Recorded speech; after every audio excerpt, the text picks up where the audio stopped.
kai, mikä tekee tehtävänsä, on tasapainoinen tyyppi ja aikuinen, joka suoritti tehtävänsä ihan hyvällä asenteella kokonaisuudessaan.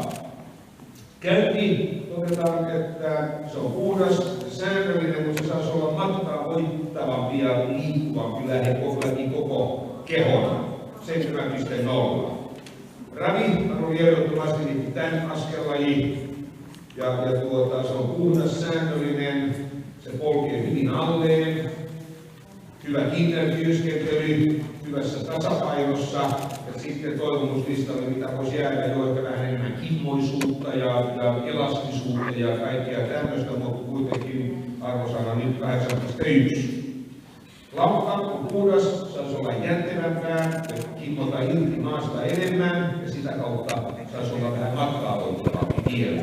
Kokoisella hevosella varsinkin, niin se tuntuu välillä siltä, että se liikutti jalkojaan vähän turhankin lujaa, että jos olisi vähän enemmän tätä kimmoisuutta, niin liitovaiheen kantaisi sitä paljon pidemmälle.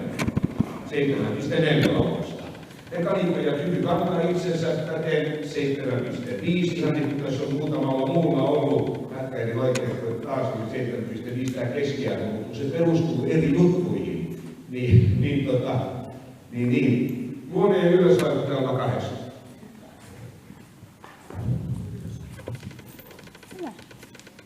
Joo, positiivista oli tässä tuo suoritusvarmuus ja tehtävistä selviytyminen. Negatiivista oli jäykkyys, vaikka hevonen hyvin päästöstä isostakin esteestä yli, niin tiedät miten tarkkaan seurasitte sen hevosen toimintaa, että se oikeastaan vaan niin kuin viime kerrallakin sanoin, vaikka tytöt tuossa sanoi, että parempi kuin viime kerralla, se pitää kyllä vaikka se oli parempi kuin viime kerralla.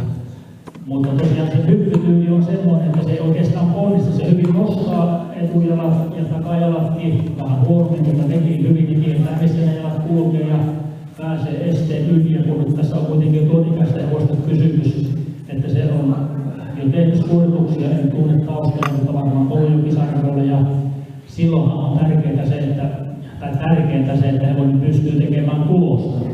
Se on se tärkein asia kilpaurheilussa ja tulosurheilussa. Hyppästä ja sitten millä tekniikalla tahansa, jos se tekee hyvän tuloksen, niin se riittää. Mutta tässä tapahtumassa niin tietysti se arvioidaan vähän, millä tekniikalla se tämän päivän tuloksen tekee. Ja tosiaan se negatiivinen puoli oli siinä se, että se ei varsinaisesti niin ponnista ylöspäin nostaa etujalat ja nostaa takajaa. Oikeastaan niin kuin tuossa takollinen se estekin astuu. Mutta se ryytyy hyvin, se on